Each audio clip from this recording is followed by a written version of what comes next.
I'm Tracy Baxter with today's Record Newswatch. A fire last evening has led to the temporary closing of the Brooklyn Bottling Company in the Ulster County community of Milton. It broke out at around 6:30 p.m. in the back area of the company's warehouse. The structure sustained some structural damage and heavy smoke damage. Members of 11 area fire companies were called to the scene to battle the blaze that broke out in a room where various drink products are mixed. Hazmat personnel were there as well, since the smoke-filled building contained chemicals used in the bottling process, plus a natural gas feed. The 4-alarm blaze was brought under control in about 2 hours, with firefighters using water from a nearby pond. There were no injuries. Brooklyn Bottling employs about 100 people. The cause of the fire has not been determined, although there was a report that an air compressor may have been the source of the blaze. Pre-trial hearings were being held today at Orange County Court in Goshen in the case of Todd Sinclair, the Village of Florida man who faces murder charges for a fatal shooting back in February in Port Jervis. Sinclair was arrested shortly after. Police say he fatally wounded 21-year-old Randy Kaiser of Port Jervis while he sat in his parked car. Sinclair had reportedly followed his car for several blocks. Sinclair's attorney had earlier stated that he would pursue a psychiatric defense for his client. Further updates on the case will be available here at Record Online and in future editions of the Times-Herald Record.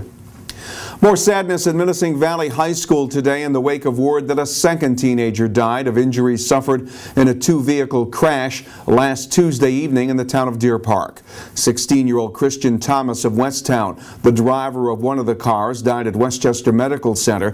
His passenger, 17-year-old Daniel Garcia of the town of Greenville, another menacing student, was pronounced dead at the scene. Funeral services for Garcia were held Saturday in Port Jervis. State police say excessive speed and driver inexperience were factors in the fatal crash. In Pike County, a 60-year-old Milford woman remains hospitalized following a deadly domestic violence incident Saturday in Delaware Township. Police say Janet Sigia is in stable condition with chemical burns over most of her body. She and husband James Sigia had gotten into an argument inside the Side Street Tavern, the bar James Sigia owned. Police say he died of a self-inflicted gunshot wound, but they aren't saying what type of chemical was involved.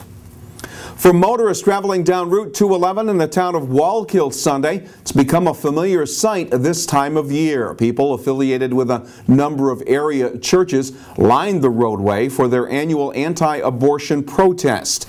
Those who continue to fight against the Roe v. Wade Supreme Court decision that legalized abortion formed a so-called life chain along the route to rally support for their cause. Each year, protesters form their life chain during the first Sunday in October. And it was chilly at Bethel Woods yesterday, literally. Hundreds of people lined up to get inside a tent and purchase tickets for the 9th annual chili cook-off competition. Bragging rights were on the line as chili lovers tasted the offerings created by members of 4 organizations. Folks paid a minimum $2 donation to sample chili cooked up by culinary students from Sullivan Bosse's, SUNY Sullivan, plus a WJFF radio station and Dutch's Tavern in Rock Hill representing Sullivan SPCA. And it didn't take long for the tasting tent to fill up. This has been a popular event, and it's cool that every year the turnout seems bigger and bigger.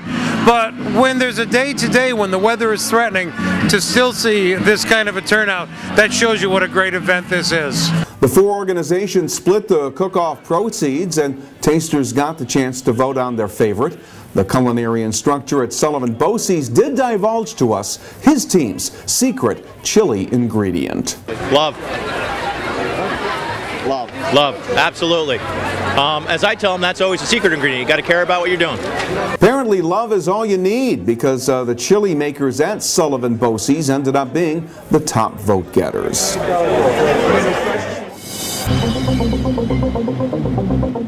We could see a bit more rain tomorrow, but after that, sunshine should dominate our forecast for the rest of the work week.